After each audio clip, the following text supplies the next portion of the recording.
I'm Frances Callier. And I'm Angela V. Shelton. And we're Frangela. You know what you need in your life? The Final Word podcast. Yes, you do. That's right. It is the final word on all things political and pop cultural. Where we make real news real funny. Where we inspire you so you can #resist. Subscribe and get a new episode of the Final Word podcast each week. It's the news we think you need to hear. That's right. We think you need to hear it. Okay? Yeah, it's what we say so. That's right. And because all we do is give, every Thursday you can listen to our hysterical podcast, Idiot of the Week. We round up the stupid because you know what? Somebody has to. Okay. All we do is give.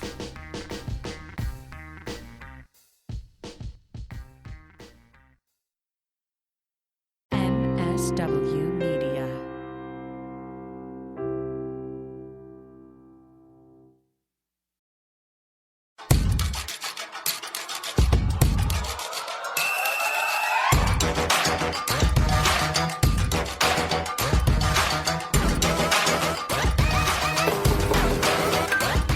Hey Buzzkills fam, Liz here. We are taking a break from our regularly scheduled Feminist Buzzkills live pod to bring you a special episode. This show is a broadcast that originally aired on the Abortion Access Front Instagram in a live stream that was produced by AAF in conjunction with a cool organization called Obstetricians For Reproductive Justice. These amazing healthcare providers gathered at the Capitol building in Washington, D.C. and shared heartbreaking, harrowing, and moving firsthand accounts how these abortion bans have harmed their patients and are destroying their ability to provide the care they have been trained to do. It's hard for them to help patients, help families, and to help save lives. It's an incredible episode, and it is a must listen. Hello. Hi, so we are Doctors for Abortion Access, which is a day of action that doctors, healthcare providers, and allies have come together to say that we need to not criminalize the providing of abortions and abortions for our patients. So my name is Dr. Heather Irabunda, and I'm an OBGYN in New York. And I'm one of the co-founders of Obstetricians for Reproductive Justice. It's an honor for me to be standing here with my colleagues, fellow physicians, and healthcare providers demanding access to abortion care. We are in an unlikely group of activists, yet here we are. Medical professionals, especially doctors, are often told that we should keep our heads down and just provide the medical care. We're told that we should leave the policy debates and the activism to politicians and others. Growing up in a household with two immigrant parents who came from very humble backgrounds, I was always told to just focus on my studies and try to do better for myself and my family. Activism wasn't something that was discussed or encouraged. In order to pay for medical school, I joined the Army and served in the Army for 8 years. It was also an environment where I was told to keep my head down and just do my job. Activism, again, was not encouraged. Now, I and many of my colleagues that you see here have found that we can no longer stay quiet. We can no longer go on with business as usual because we are in danger of being penalized for providing evidence-based care, also safe health care. Our patients are at risk for being criminalized for seeking that care. And in order to stop this injustice, we must now encourage activism from the medical community. While here in the United States, doctors en masse becoming part of activism is relatively new, in Latin America, doctors stepped up a long time ago. Their work has inspired me deeply and all of us deeply. The solidarity we have with doctors in Latin America fighting for the right to legal and safe abortions give us strength. The women fighting for bodily autonomy in Iran gives us strength. Carried by these movements and so many more, we in the United States are standing in front of the Capitol right here, fighting against horrific laws that criminalize us and our patients. We are not here alone. We are here for every doctor across all borders who believe abortion is healthcare. Many of us are out here fighting for both our colleagues and our patients. Although I'm in New York City, which is a safe haven for abortion, there are still folks who look like me, live in the same neighborhood I grew up in, who have trouble accessing abortion care. And things are getting more challenging as we try to accommodate people from states with stricter abortion legislation. The most vulnerable and marginalized communities always bear the brunt of poor policy decisions, and the reversal of Roe is no exception. As the vector of federal abortion ban throws its shadow on all of us, medical professionals have no choice but to be active. I hope we can take time and hold space for all of those impacted. We will continue to stand with our patients to ensure that they receive the healthcare they deserve, and we will stand with our colleagues in restricted states to ensure that they are not criminalized for providing that care. Thank you.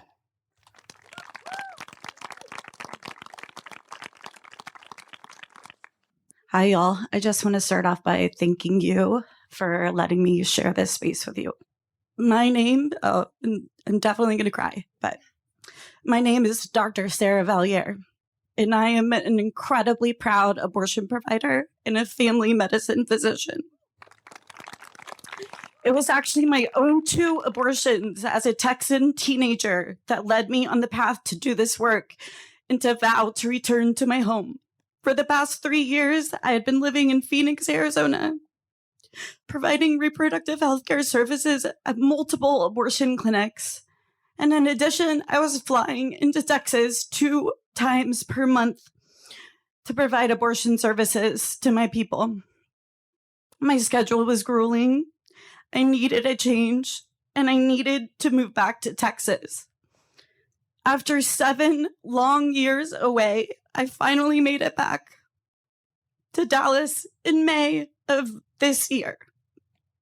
I was thrilled to be reunited with my entire family and to work full-time at my dream job. I was relieved I would finally be able to stop traveling and even start a family with my partner. I was happy to be able to provide any abortion care that I could within the draconian confines of SB 8. 1 month after I moved home, Roe fell. The stability that I wanted, that I needed, and that I finally thought I obtained was now in shambles. Truthfully, I was unsure whether or not it would be safe for me to provide abortion care out of state as a Texas physician. To this day, I am unsure how long my decision to continue abortion provision will remain safe. I currently spend half of my month or more traveling out of state to an abortion clinic in Albuquerque, New Mexico. In addition, I continue to travel to Phoenix, Arizona, where the ability to provide legal and safe abortions is also being challenged.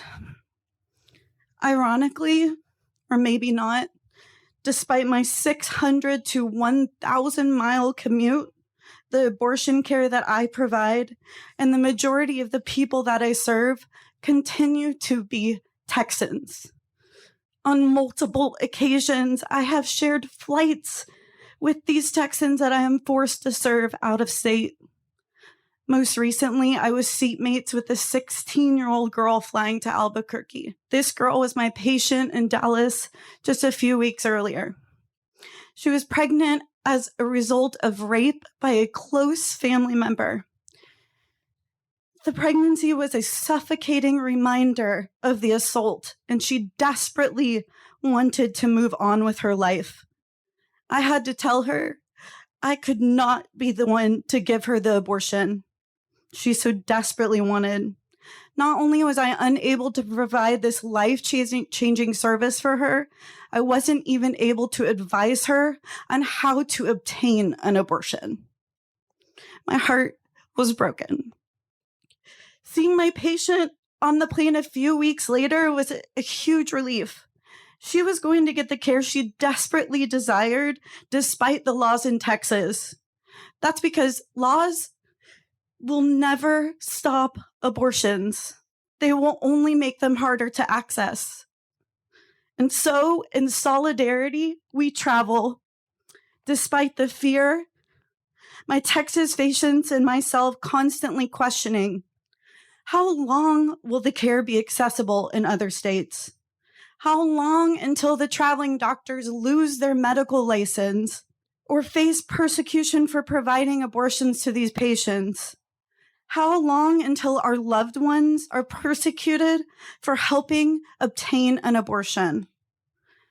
Abortion care is the work that fills my soul with purpose, with love, with gratitude. And every day I worry when this privilege will be ripped away. We are asking you to protect us and to protect our patients. Politics have no place in medicine. My patients' care should never depend on legislation or fear of punishment. We took a vow to do no harm when we chose to become physicians, and now my hands are tied. I am unable to aid, abet, or provide necessary abortion care to my patients. These laws are forcing doctors and medical care providers to choose between what is best for our patients and the possibility of prosecution. We just want to do our job.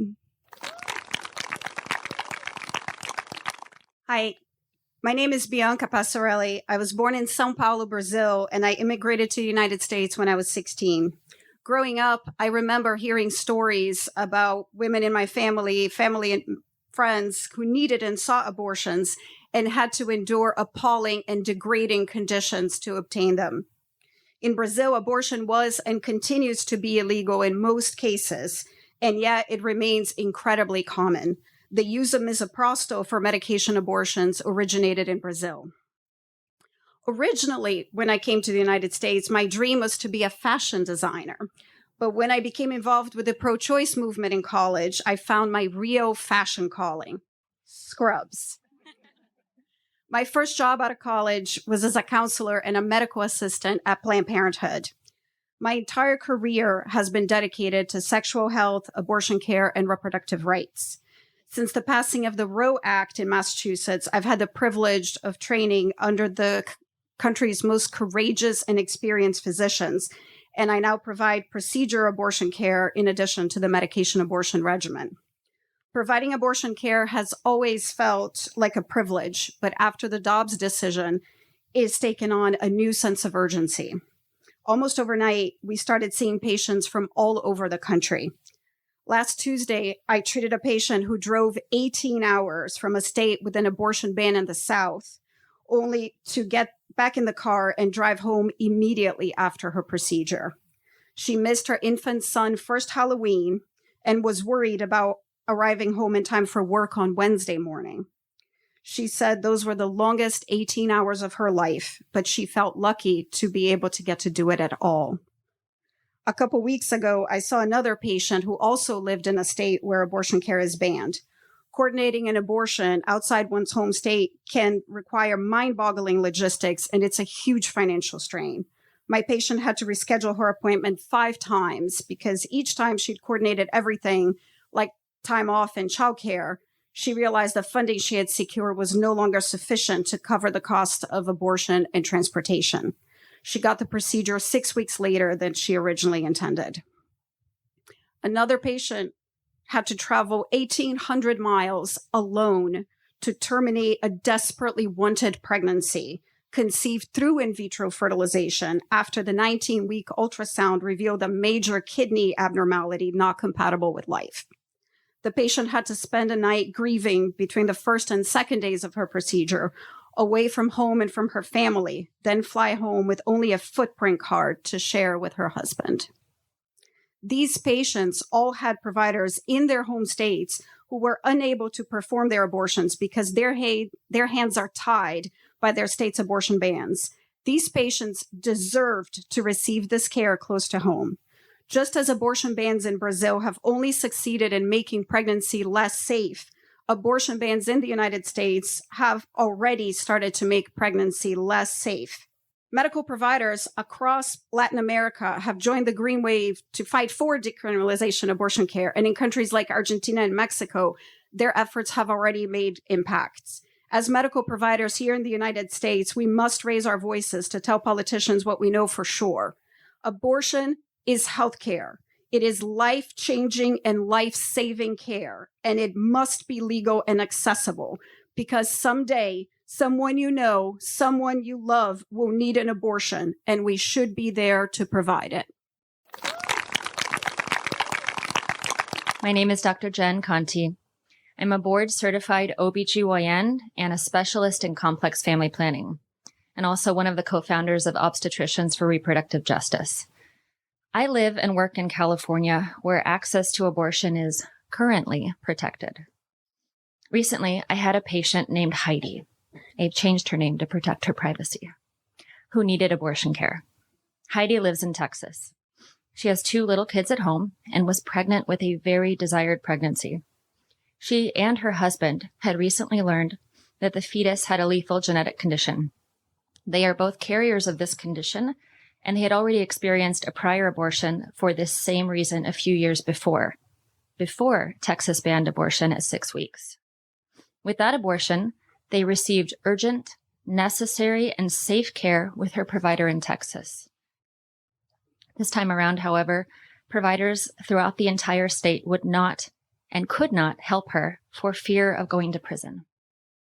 The landscape in Texas has changed.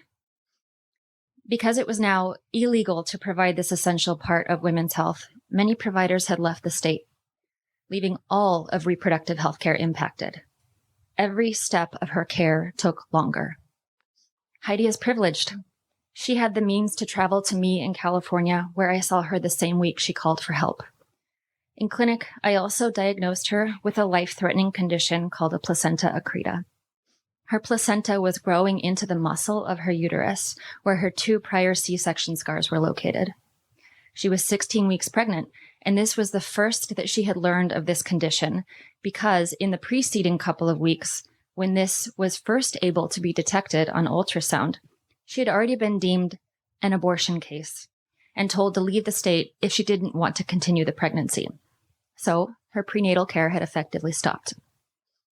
In my exam room, far from her home and family, and terrified of undergoing surgery, I told her that there was a high chance that she had flown out to California to lose both her pregnancy and her uterus. During the surgery, even with excellent preparation and at one of the most well-equipped hospitals in the nation, she hemorrhaged and came within inches of losing her uterus because of that accreta. Thankfully, I was able to save her uterus and her life. Sorry, I'm shaking just thinking of her. Let me be crystal clear here. Heidi's fetal loss and her placenta accreta were inevitable. The delay in diagnosing her placental disorder and in receiving care were not. And the longer that you wait to do an abortion for someone with an accreta, the more life-threatening it becomes. She was on a path towards losing her uterus and even her life, and the delays in care only increased the risk of both. No part of her experience in Texas, because of anti-choice legislators, was pro-life. Her doctors there, my colleagues, have their hands tied. The difference in the care that Heidi and all other pregnant people throughout America receive depends on only one thing: their zip code. And that's bullshit. Hey all, I'm Dr. Danny Mathieson, and I'm in my residency training in a state that does not have strict abortion regulations. However, 45% of residencies are in places with strict abortion access, restricting providers from getting medical training in their residency and medical school. I am from one of those states. I'm from Texas, a place that I used to be proud to call home. In my final year of medical school, I had a very wanted and planned pregnancy. My husband and I were excited, and we documented my journey week by week. At 19 weeks, we discovered some complications during the anatomy scan that indicated that my daughter would not survive outside of my body, if she even made it that far. She had no brain. Her spine was so curved that her heart could not function properly. She only had one kidney, and the kidney that she did have did not work. To top it all off, her hands were stuck in the shape of a heart. But that reminded me that what I was doing was out of love. With little direction from my doctors, my husband and I had to leave our home in Texas to receive abortion care. I do not hold my doctors responsible for the lack of assistance or guidance. They were just doing what they were told was allowed by their legal departments. I knew of a clinic from my involvement in Medical Students for Choice from undergraduate training. However, leaving my home state, my family, my support system behind for such a serious procedure was awful and an experience I do not wish upon anyone. In addition to it being incredibly expensive, having to miss a week of work, I felt the need to hide what I was doing. We paid all cash because we didn't want to leave a paper trail. We didn't tell anybody outside of a small need-to-know group because we thought that's what we had to do. I went back to work on Monday like nothing happened. I did everything right for my family and my daughter, yet because of steps I had to take, it felt like I was doing something wrong and illegal. In addition to the heartbreak of having to decide to end my very wanted, very loved, I wear her fingerprints and handprints on my chest, I additionally had trauma and barriers to care because of the zip code that I lived in.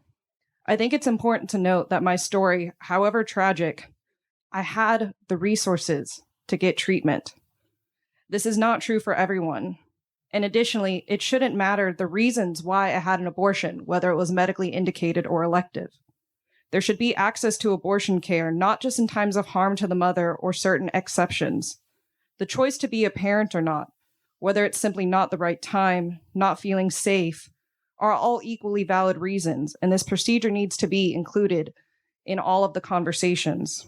The choice is a fundamental right that should not be legally barred from anyone. You watch the news, you see the horror stories of pregnant people being denied care. Everybody here has a daughter, a mother, a sister, a wife, a niece, or cousin. We all know people who can become pregnant. Why would you want a system where the people in your life aren't safe and they cannot get the care that they need? The fact is, the choice to have or to not have a child is the most important economic decision a person or family can make. Abortion is healthcare, and it should be a choice between a patient and a provider and no one else. And currently, that is not the case. Thank you. Hello, everyone. Before I start, I just want to say thanks to my parents for giving me every opportunity to be here. Gracias, padres. Estoy aquí contigo. My name is Dr. Lorenzo Antonio Gonzalez. I'm a family medicine doctor and the national president of the Committee of Interns and Residents, the largest labor union of physicians in this country. Before Roe versus Wade was overturned, we healthcare providers knew the importance of having access to critical clinical care, such as abortion services. Women, people of color, pregnant people, LGBT community, and those living in poverty especially knew how critical it is to have reproductive and bodily autonomy. And these are the same people who are being hurt the most. Soon after the decision, we began to hear horrifying stories of people who can get pregnant left on the brink of death as hospitals refused to allow doctors to provide life-saving care until a lawyer was consulted. And the stories of doctors potentially facing criminal charges and prosecution for providing the care their patients need. What has this come to? What kind of impossible choice is this? To not help our patients or face criminal proceedings? As we looked at the deep reach of the Dobbs decision, these abortion bans are completely changing the landscape of medicine. And as the voice of training physicians, CIR is facing these changes in the current medical training. Medical schools and residency programs across the country are being forced not to include abortion training. It has become illegal. Anti-abortion legislation has placed 45% of the nation's obstetric and gynecological residencies in positions to not provide in-state abortion care, education, and training. One of the most common primary care services in this country. These incomplete curriculums hurt us all. We will have generations of doctors who are not trained in the full spectrum of clinical care who will be unable to meet the needs of their patients throughout the United States. As patients, training physicians, and medical students across the country lose access to abortion care and are forced to travel interstate, we must ensure an increase in the number of physicians who can provide that care. The governing body of medical education says that programs legally restricted from offering abortion care must provide support for residents to obtain their training in another state. A critical yet short and unsustainable solution that we must operationalize as we fight for permanent access to abortion care training, and education. Simulations cannot substitute the experience of counseling, the experience of understanding the societal and cultural implications, and how to provide trauma-informed care. We cannot allow the substitution of hands-on experience with patients. Lastly, these far-reaching implications will continue to exacerbate the lack of access to the care we see in our nation, with the potential lack of OBGYN providers in those states where the bans exist. So let us center the value of our lives, of our patients above all. Let us secure comprehensive reproductive health care training programs throughout the nation. Let us teach and train without restrictions. La unión hace la fuerza, pero la participación es la diferencia. Thank you. Hello, my name is Dr. Mimi Zeman, and I'm a board-certified OBGYN from Atlanta, Georgia.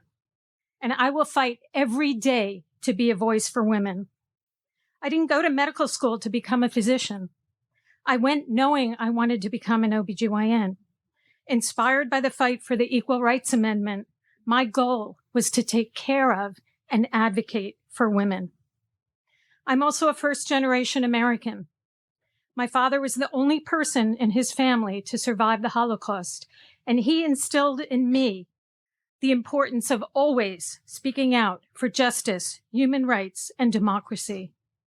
Now I'm speaking out not only for women and other people at risk of pregnancy, but also for my specialty, OBGYN, which is under attack. If OBGYNs decide not to practice in states that have abortion bans because they risk fines, lawsuits, and incarceration, then everyone who needs specialized care for conditions like fibroids, endometriosis, and fertility will suffer the consequences. So will their families. We are here speaking out together and speaking for those who cannot, because it's our duty to take the best care of our patients. We will not remain handcuffed by legislators with no medical expertise or understanding of the complexities of care. These bans cause us moral injury by forcing us to violate our oaths to honor our patients' autonomy and privacy. Abortion bans hamstring us from providing routine, life-saving pregnancy care, miscarriage care.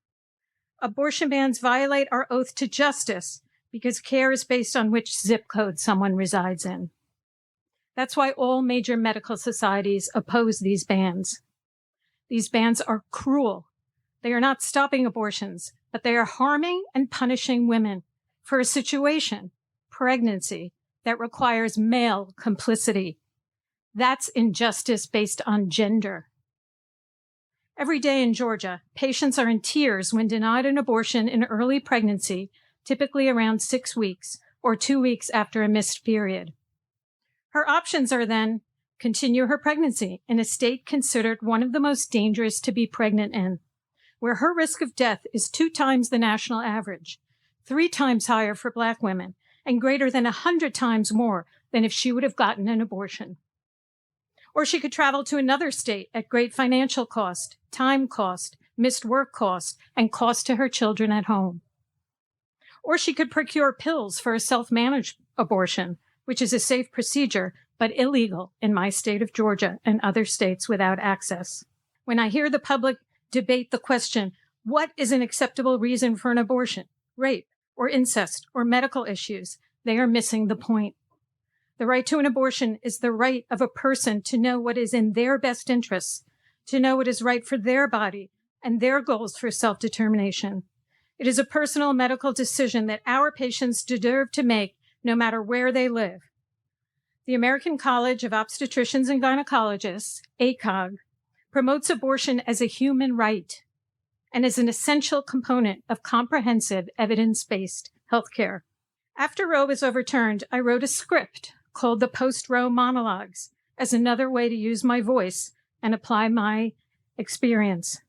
I wrote it to reach people through storytelling, to increase understanding and compassion on this issue. In a post-Roe America, doctors must continue to find new ways to use our voices, like being here today. As a physician, a daughter of immigrants, and as a mother who chose when to have my children, no one will silence me or tie my hands with laws that prevent me from advocating for the evidence-based healthcare I was trained to deliver.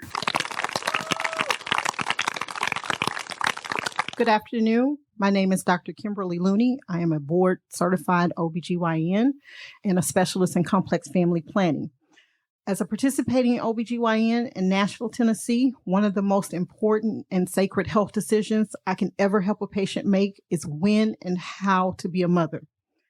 Unplanned pregnancies change lives. And like my colleagues, I'll try to do this without busting open in emotions, but they change lives, sometimes for the better, sometimes for the worst. And let me start by saying this is not an argument about whether a child is a blessing. I think most of us agree on that sentiment. This is an argument about whether or not someone is ready, able, and desires to accept that blessing. I have spent my career working with communities where poverty and racism are everyday realities. Let me tell you about one of my patients that I had the honor of taking care of as a medical student.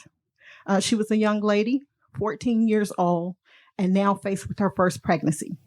As a medical student, we often had to go in and get histories, and that included getting a dietary log that the patient had to complete.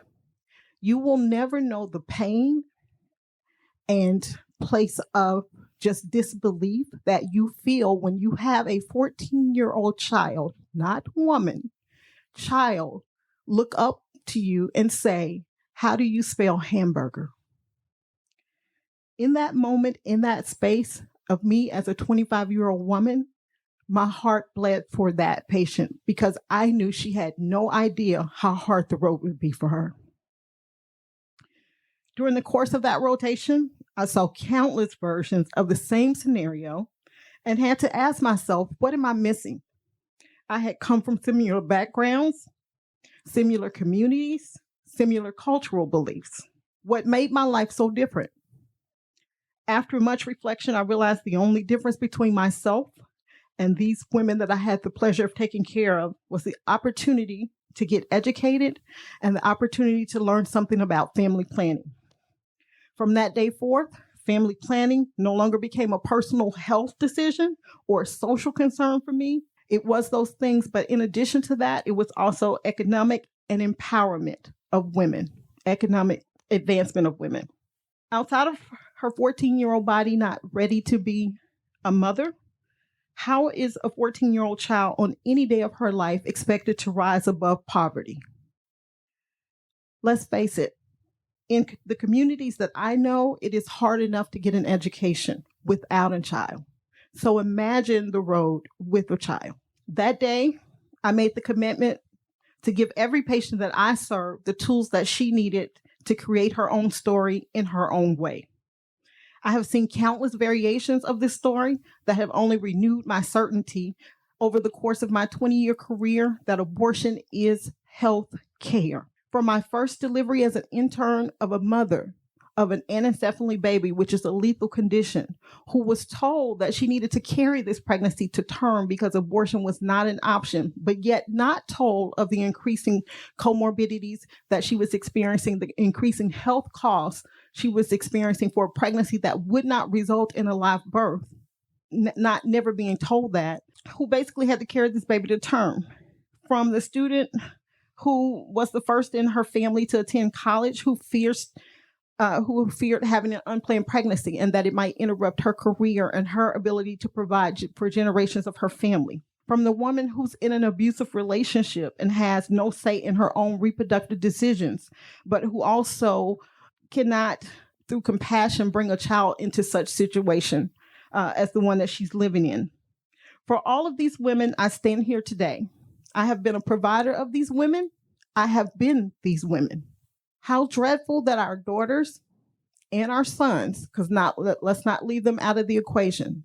How dreadful that they will not have the same reproductive health choices, economic choices, and empowerment choices. Because again, these choices not only affect the individual, they affect families, communities, and lastly, they affect my oath as a physician and protector of people. When people ask me what it's like to work as a physician in a state that has banned abortions in all cases except for the life of the mother, my answer is simple. There's not much to be done in handcuffs. Abortion is a Class C felony in the state of Tennessee. Not much can be done when you are forced to change your occupation from physician to lawyer every time you decide how to treat a complicated pregnancy. Now, when my colleagues refer patients who require termination for any reason, be that anomaly, be that elective, my only recommendation is you have to get her out of state. When they call and say she's bleeding, but there's still a heartbeat, what do? My response is consult your legal service and try to minimize her risk in the interim. So essentially, that has been my job, working against all that I have ever been taught, ever been trained as a physician. And my hands are tied and harm is being done. Thank you.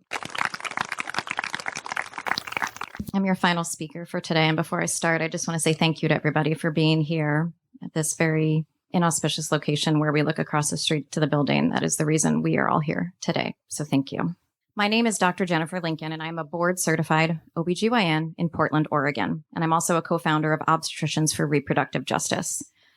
I'm sharing words from a doctor who was too scared to share them herself, and I'm using my position of power and privilege to give her a voice. This story is real. This must stay anonymous.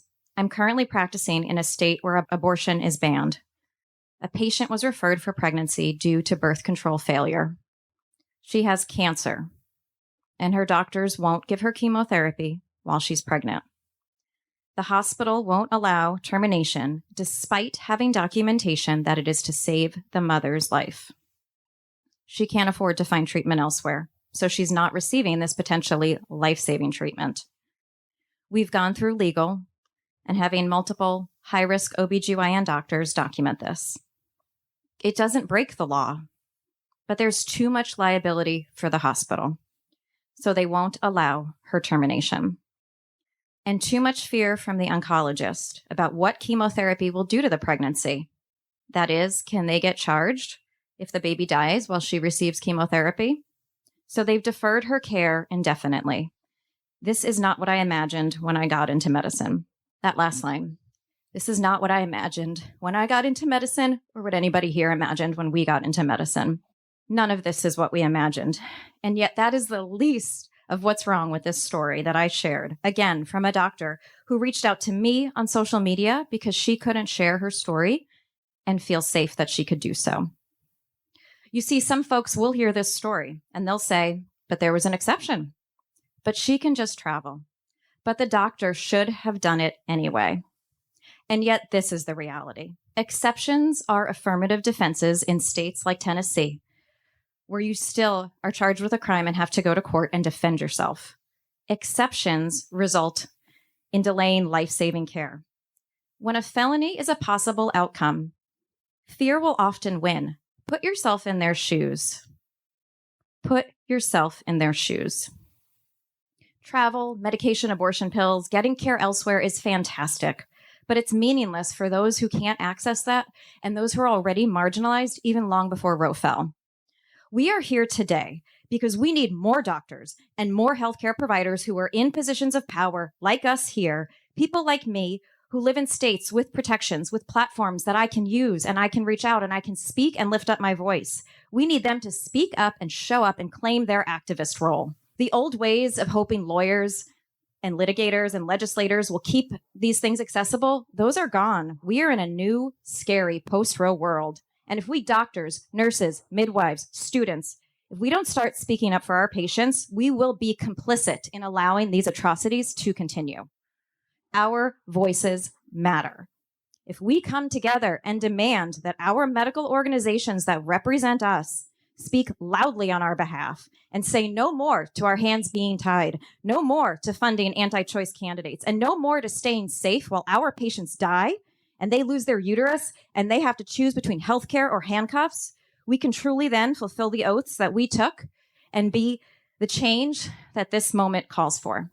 Thank you.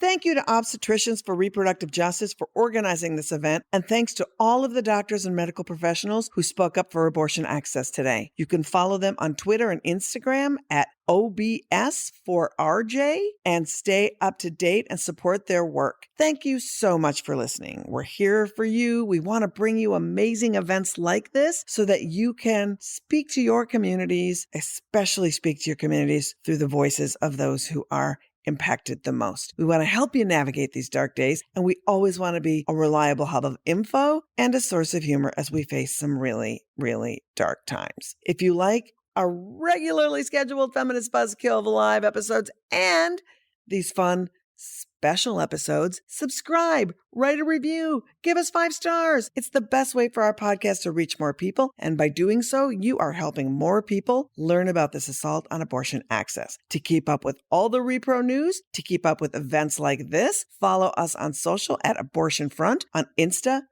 TikTok, Facebook, and YouTube. Oh, and Twitter.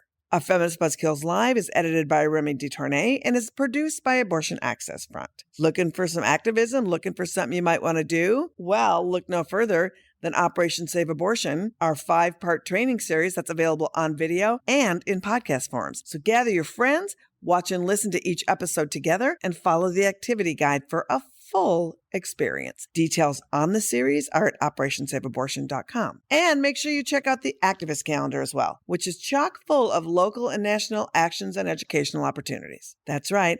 And looking to do something right now? This is one of our highlights from the activist calendar. Look, do you know how to stay digitally safe in these dark times? If one day you need an abortion or helping someone to get an abortion, it's important that you keep your shit on lock. And turns out there's more to online privacy than watching out for period tracking apps. On November 12th at 4 p.m., join Encode Justice and Girl Up for an online workshop on the post-Roe era and data privacy. This is a good one, folks. You can sign up at the link in the show notes, and you can find it in the activist calendar, but we'll put that sign-up link there. Next week's guest, very important for a post-election rager, from Partners in Care, her brand spanking new clinic in College Park, Maryland, the only woman-owned all-trimester clinic in the country, Dr. Diane Horvath is here to talk about expanding access and the attacks they have gotten in just the few months they have been opened. And fresh from her brand spanking new Peacock special, Lady Killer, comedian Jenna Friedman will be here to laugh and scream as we unpack what the election results mean for abortion access. And personal point of privilege, don't forget, if you are in the Twin Cities, I am doing my fun year in review comedy shows at the Parkway Theater December 30th and 31st. If you want to help me purge out this shitty year right out of your system with some laughs and some rage, join me. Tickets are available at the Parkway's website and will be also accessible in our show notes.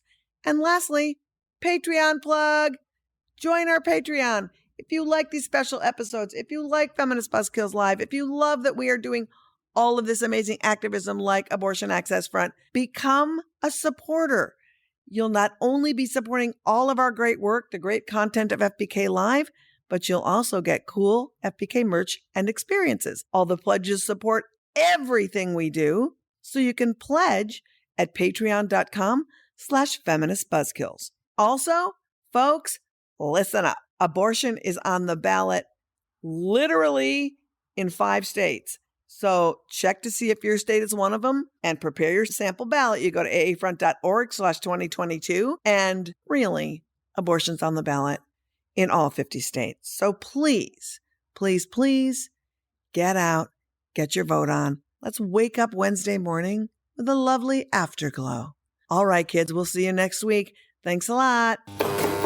Feminist Buzzkills Live, the podcast from Abortion Access Front. When BS is poppin', we pop off. New episodes drop Friday. If you want to support our podcast and all the work of Abortion Access Front, like, subscribe, and join our Patreon at patreon.com/feministbuzzkills.